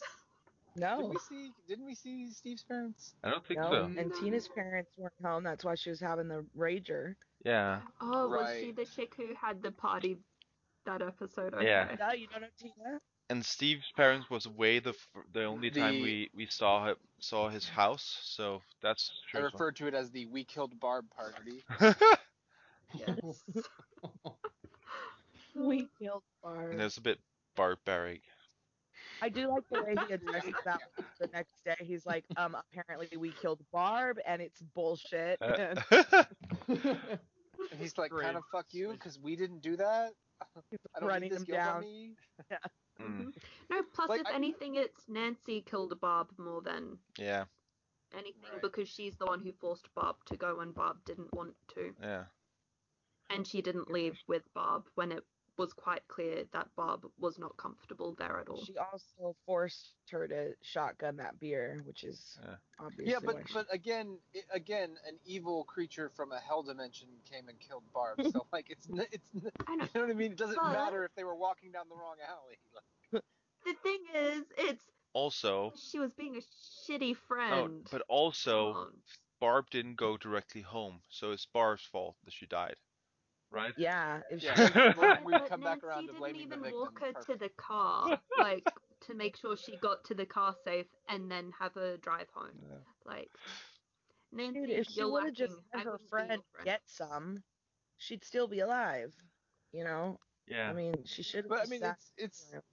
it's survivor's guilt, but they shouldn't really, like, it's not their fault. No. Like, really. Yeah. I understand It's- having those feelings, so it's natural. A monster from a hell dimension. You're like, Cthulhu totally destroyed my town, but, we would have been out of town already if I hadn't slept in. We would have been on vacation, and now we're all dead. It's my fault. Like, no, it's not how it works. Okay, we didn't actually talk about Nancy and Jonathan making a plan by going to, what was it, Radio Shack, and then now we see what it's all about. So they call Barb's parents and tell them that something happened and that Barb's dead, and the company was listening in on that. So they go to the park, and well, of course they get picked up by the company, and their car doesn't work. the car doesn't work. That's probably the company because they control all power, right? No, they probably just You jacked with the. realize it reminds me of Wolf Creek, like that scene. No, I don't know what that is. It's an Australian horror movie, and the killer, what he does is at a specific location he messes with people's cars so it won't start, and then he'll drive up and offer to help and take them back to his place and fix it, and then he murders them. Oh, yeah. That's a ripoff of Zodiac. No, it's not, because it's supposedly based on a true story, but Yeah, so's the Zodiac. Ooh. I'm just kidding. So, yeah, so No, but he did that. He took the lug nuts off her car instead of putting them on to get her to get in the car. Several people would do Lots of stage people. things, yeah. Murderers and such. But they go to the power company, and the Doc Owens he tells them that they better shut up or else. Quite heavy-handedly, I must say. Something about weed getting trimmed and a guy with a flamethrower. So yeah, that happened. Don't you find Paul Reiser in that scene creepily jovial too? Yep. He's like, "Hey kid." Don't you think? Lesson time. Yes. When we have problems, I have to solve them, and that applies to any situation. So, do you understand? Today's intimidation tactic brought to you by the letter F. Yeah. Yeah, he does not want to these kids and then have more cover up going on. But they don't. I don't know if they really realize that. I would hope they do. Well, they don't fucking care, because what happens afterwards, we find out that she's been recording everything he said. So yeah, these guys are the worst. Recording devices are huge in the 80s. How could you let this happen? How could they not frisk them or search them or Yeah. anything? Yeah, it was in her do they bag. have a gun? Hear the sound of the tape going. Yeah. That's not I know. like a silent tape. Well, yeah, how did they not obviously that's what they were doing too. A year they keep quiet and suddenly want to talk, and they know we're listening. I buy that. They made me think, well, it's been a year, they're not paying attention. That's how the company would probably think, and they're monitoring. Go, okay, we got to pick these people up, put the fear back in them. I don't think it's even going to cross their mind that they're up to something. They've got some. You got to get way higher level paranoid thinking than that if you're going to be running a insidious laboratory. They're too busy buying fuel for flamethrowers. That shit's probably on a shortage. You mean they're too busy being shitty gardeners? No, they're doing a great job of containing it. It's so contained, the most contained. You've never seen so much containment. Contain all day, every day. Let's concentrate on this one area, even though we know there was a hole of this shit in the middle school, because otherwise would the janitor just come by in the morning and go, there's a giant gaping hole in this wall here. I'll just shellac over it. The military cleaned the middle school up at the end of season 1, I'm assuming, right? They bring in big trucks at the end of season 1. Yeah, so they had to know it was more places than just the one little original hole. And also, when they did Nancy, you don't think that she told them about the tree she went into in the middle of the fucking woods? Yeah, but my impression last season was that a lot of those things were closing over and gone, like I don't know if they're like all going to reopen again. This seems like something new that's kind of like spreading out underground. And I don't know. They don't really have good technology for tracking it, right? They've just been focusing on their site, but it's not like they have like nowadays. It would be like we would have like a really fancy computer display and be like, I can see the spread, and here's a map of the city. They have some magical radar that can see. Yeah, but they could still map it and put it on a map and use like markers and stuff to track it. Well, and the thing that's the worst is the pumpkins. When he's like, yeah, these pumpkins are like hella like upside down decayed, and they're like, yeah, we'll look at it. I don't know, it looks weird. Probably okay. But don't you think they know? There's another. Don't you think they know? Because they have like reading equipment inside the upside down. Yeah. So I think they know more than they're giving on. I mean, that's obvious that they do. But like they're also in way over their heads then as far as containment. Yeah. So it's getting out of control, and they just sort of like, oh, we're doing our thing. Like, at what point do they sound the alarm bell and like get the help to fix it? I don't know. It's like the reactor's melting down, and they're like, no. We're like, turn potato into a light bulb, battery or something. Like, we're good over here. So you've moved on to the when Jim digs up the field and is looking for vines and actually finds what he's looking for, right? That's episode 4, isn't it? We are in episode 4. Well, but he goes back, like he shows them the field like way earlier and goes back. Yeah, but yeah, we end up finding out that those vines that Joyce so handedly discovers are actual vines that are growing underneath Hawkins, or at least roots. Well, yeah, Will also has a problem. We have to address that. He's not feeling well or feeling a bit off, and oh god, and well, feeling a bit under the weather. yeah. Sorry. So he. Wait a second. Is this like some sort of like Norse mythology? Here we've got like Yggdrasil, the world tree spreading its roots, and people turning cold like frost giants. I mean, I don't know. I'm just reaching. Well, people don't turn to frost giants. Frost giants are frost giants. So. Well, maybe you're Loki and you're like half and half, like in. Well, yeah. Well, in that case, then it's not Norse mythology. Then it's Marvel.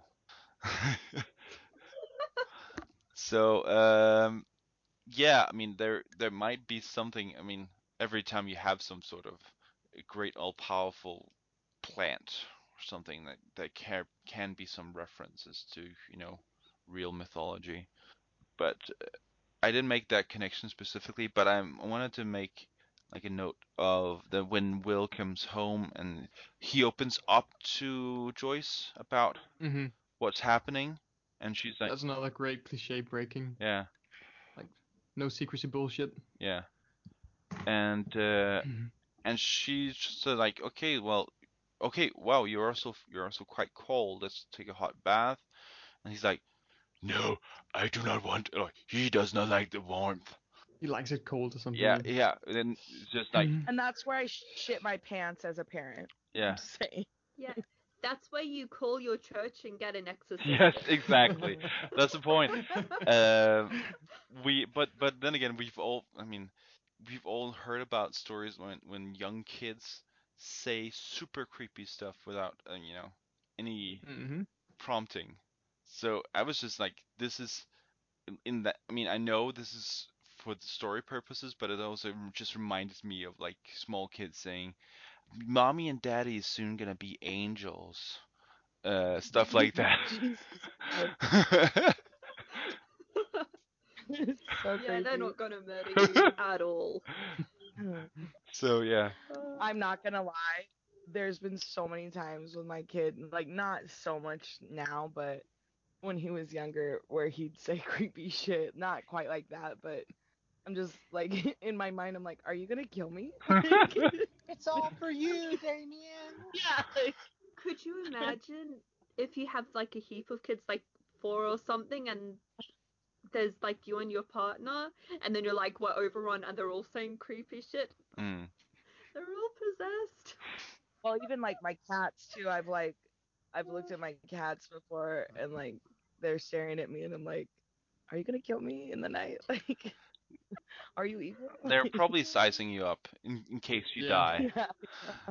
Like if I go to sleep, am I gonna wake up with you chewing my face off? Maybe. But yeah, talking about kids and being possessed, this guy is actually possessed by something that does not like the warmth, or rather prefers the cold. Uh, Don't worry, honey. I promise it's not holy water. yeah. So Just get in. that kind of like we know that the like now this is amping up. Something is really starting to happen. Well, we can assume that after he got possessed by big dark tornado monster. But yeah. And do you realize something? It sucks for America because they're in the northern territory, the northern hemisphere. Mhm. No, in America it's the northern hemisphere, so they're going into winter. But if it was in Australia, we'd be going into summer, so the upside down couldn't really take root. But it would have just happened fast. It's magic. It would do it anyway. But it hates hot weather, okay? So we'd be set at least until winter, and then we Under don't the really ground, get that cold. it's cool and cold. Ho ho ho. I know. Okay. So What's so funny, Hannah? What's so Just funny? that. yeah, it's just me. I'm always funny. I don't even know it sometimes. The random Game of Thrones reference slip in. Well, not Game of Thrones. So am I from Sorry, fire. Rice Yeah, Bowl.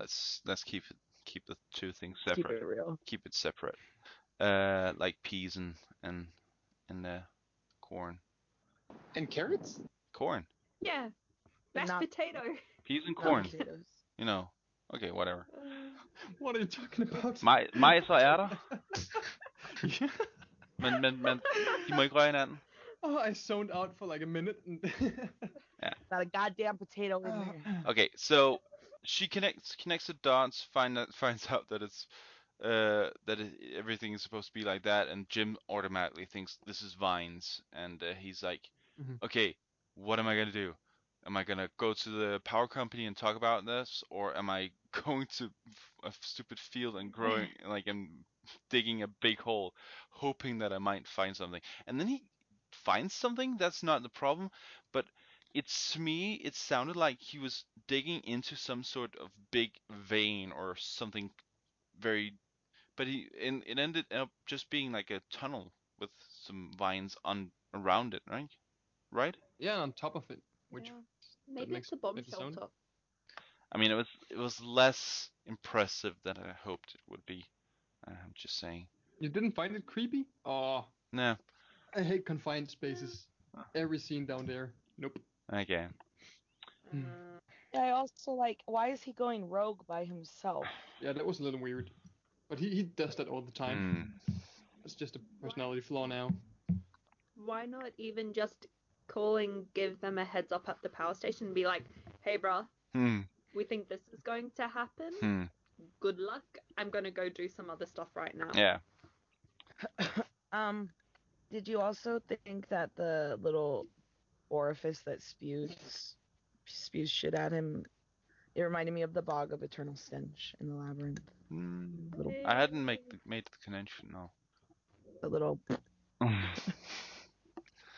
No, I didn't see that. But yeah, sure. I did hope that it would be something. Maybe he got, instead of, he would dig a hole and he would fall into some sort of bog or slime pit, something like yes, and come out of it just kind of like like Ghostbusters. Yeah. That would have been cool, covered in slime. Mike reaches the buyer's house and gets the brush off by Joyce until he reveals that what he knows. And then she's like, "Okay, you're in the in crowd. Come on." That's also interesting. Yeah. So let's talk about Dustin. His last scene. Well, what's his he last was scene? the one who decided to keep it as a pet. Yeah, Dustin comes home and we got some foreboding right away. Then with the mom saying, "Where Kitty? Oh, that scene. Yeah. Was she feeding her cat Cheerios? Also, Yeah, by yeah. the way? I was thinking about that too. What the fuck? Yeah, well, Loosen the purse strings a little. Americans in the 80s, I'm guessing. Like, that might be why your cat's not around. You're feeding it Cheerios. Yeah. Okay, so yeah, he gets back into his room and he starts talking. Oh, we need to talk about something, and I need to save Will, and then he flips over the rug or whatever, and he finds out that he's broken out, and then he follows a trail of blood, not ominous at all, and finds out that Dart has grown and it is eating the cat. And it's not just is grown, it is now obvious that this thing is a demigorgon, a baby demigorgon. A naughty one. A cat-eating one. Yeah, it's been a bad demigorgon. Bad demigorgon. Do you realize? So yeah, that means basically one major reference that we need to address. This is Alien, right? How do you mean? Yeah. You get eggs put Facehuggers. into face huggers. You get eggs into your stomach, and then they gestate sort of in you. So yeah. Yeah, but Dustin didn't gestate them. No, but Will did. Your child. Will did. Oh yeah, well, true. So Okay. so yeah, this is a clear Alien reference. Yeah, I thought that was cool. You know, I wonder if the Demigorgon is going to try to eat Dustin or not, or whether it's like a naughty puppy who's decided to go eat something it shouldn't, and is like, "Hey, Dad, how you doing?" Yeah. Do you think that Oh, they will do that's actually a thing where you can in role playing sometimes, especially dungeon crawlers, there are possibilities for you to tame creatures that normally would be weird to do so for the role playing aspect of it. Do you think it's gonna be like he is gonna be, what was he? He was a bard. Yeah, he's a bard in their party. Maybe he could go more like a multi-class with a ranger and have Demogorgon as his pet. maybe. One hell of You a realize pet. everyone else is being super quiet, probably because they know what happens. No, and they're like, yeah. I'm no trying not to spoilers. say anything. Yeah. No It's been hot spoilers. for half this episode.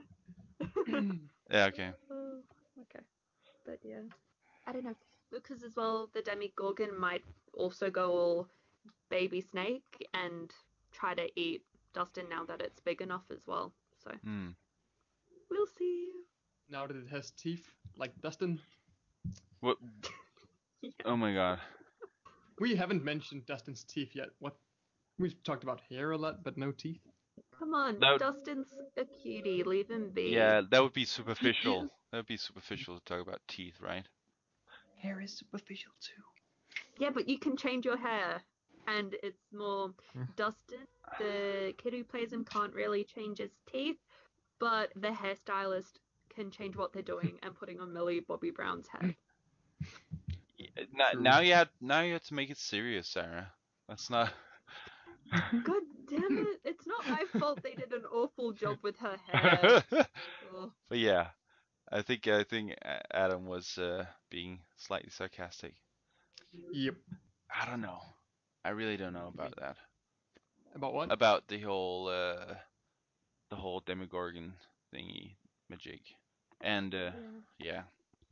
We'll see when we watch the next episode. Yeah. Oh yes. Wink, wink. Anything else we need to talk about? I don't know. I don't think so, really. Yeah, I think we pretty much covered everything in some form or other. Any projections for end half of season plus maybe a finale projection? My prediction is that Mike and 11 meet up, and then it's gonna be like, oh my god, I missed you. Didn't you move on with Max? No, I never moved on with Max. It's only you in my heart. Yeah. Sappy romance. I am recusing myself from predictions because I've seen a little farther than. Yeah, Oh, same yeah. for me. But you can make the guess of what's gonna happen. With the big bad. Yeah. Because that's a definite finale thing. Well, I mean, they're picked up for season 3 and already in development talks for season 4, so I'm gonna go with they defeat it. Or they don't. Yeah. They don't And die. they're definitely gonna use like the 008 girl from the beginning, right? Somehow. Yeah. I mean, she needs to be tied in some way. So they. I will say this: if they kill off Sean Astin, I'm out. Done. Why is that? Because he's super cute in his Dracula costume. Because he's just amazing. Like Yeah. Sean Astin needs to be in everything. Oh, that's so true, He is gonna end up carrying someone to some place important.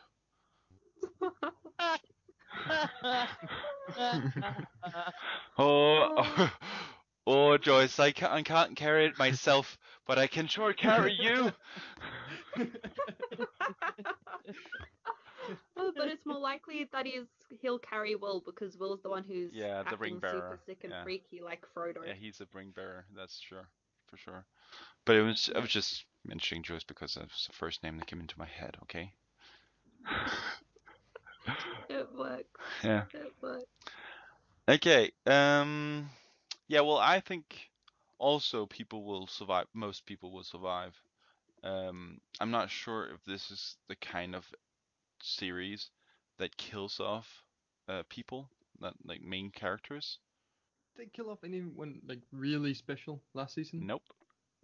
No. They're gonna kill Barb. off Kevin. Yeah, but Bob never really was. I don't think they can kill off the young Oh, kids, Bob. the main 4. No, Otherwise, I don't people either. will be pissed. Mm. Like, super, Mhm. super freaking Yeah. pissed. That's why After they that couldn't kill scene off in the 11. bathroom with Nancy, they could kill her off, and I'm not gonna be. Yeah, like, I think Nancy, Steve, Jonathan, possibly, they could kill them off. She's bullshit. But I don't think the main 4, well, main 5 if you include 11, will be killed off. I don't think they will be. Well, I mean, Will wasn't really part of the first season, and now he's an integral part of it, mainly because he's so tortured. So, I mean, if anyone from the group, the party, was to die, I think that would be Will then. Yeah. My theory is that this season there's no like the doctor from the lab this time. It's like a more charming dude, not really a bad guy. So in the end, the issue will be between do we have to kill Will to kill the big bad if they're connected somehow. So it's gonna be like a moral choice in the end instead of an easy bad guy that has to die. They could kill off Billy. Please. Not before they have. He's only in for one season. I think in the end they won't kill Will, and then the upside down becomes the downside up. Oh. Yeah, I mean, I still need the whole Billy and Steve thing to go somewhere before Billy dies. When you say go somewhere, you know what I mean. You know what I mean when Go in that car somewhere, that's for sure. You want the shirts to come off. Yeah, I mean, I want both shirts to come off. No, he's such a nice boy. I want them to kill Billy and bury him in his best suit, shirt, no shirt, jeans. You mean you want them to discover he's really a vampire? Yeah, exactly. That's my stereo. Oh, that could be so cool actually. You know, they've every character like they kind of forebode characters with you know, D&D references. So, what if the next big bad is something like a warlock or a vampire? Ooh. As long as it has a maze, it can be a warlock. But yeah, something like that. If it's the other people with numbers on, it could be a warlock, like someone who uses mind powers to control other people. That would work. That's 8, isn't it? 8, yeah. She basically can affect people's, way of doing stuff. So yeah. It could be 11 in the future. What do you mean? 8 is 11 in the future? No, but 11 goes evil. She did a reverse Michael Jackson. Okay, well, it's Classic. yeah, totally But thriller. with that could work because 11 could be like Mike's spurned lover or something, because I think they're really going for that angle. Which is And then, stupid. They're kids. but then again, they're kids and they do stupid shit. I'm not saying that you're stupid. I'm saying that would make me uncomfortable. The idea you had there is stupid. It would be. No, it would possibly be very uncomfortable, but if it's like season 4, so it's like a 15, 16-year-old type thing, then okay, I could see you that. could see it. Yeah. I do apologize. I wasn't trying to say you're stupid or that idea was stupid. I actually had the same thought, and I thought it was stupid. Like, no, but you mean if the script writers did it and they're 14, you're like, you're a fucking idiot. Yeah. That's way too much. Okay. Yeah. Well, I'm guessing on that note, unless you have anything super interesting. No. I think that should be. Let's end on a high note, talking about what's stupid with romance. Good idea. Yeah. Romance is stupid. Let's agree upon that. Okay, well, on that note, let's end this call here. I'm going to say thank you to all the guys that ended up joining this podcast. Yeah, this was fun. Thanks for letting me join. Yeah, nice to meet you, Adam. I like talking about Nice to good meet series. Well, good series always make it a lot more fun. So we'll regroup here in 5 hours to finish? Yeah, basically. Yeah, and then Adam will just have to think of a different name. I have another name. I bought the name Adam, like an extra name. So my real name is Emil, by the way. Yeah, try pronouncing that too Danish. Properly. But yeah, Snow, I'm thinking maybe a week or something, maybe 2 week or 2 before we do the full season review. Just because, also let us give people some time to actually get to watch it. It's not everyone who binge watches series like the first day or the second day. So, right, Adam?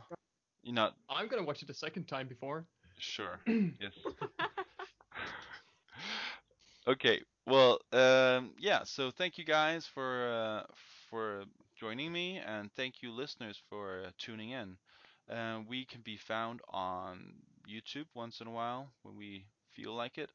On WordPress, VOK WordPress. We can be found on the Podcast of Ice and Fires forums. And yeah, we do Facebook and Instagram as well. So find us on social media. We're there. Not very often, but we are there. We're on that new one. That whatever the new one is, we're on that. We do all of the socials. But nobody's on MySpace anymore. Oh, just you wait.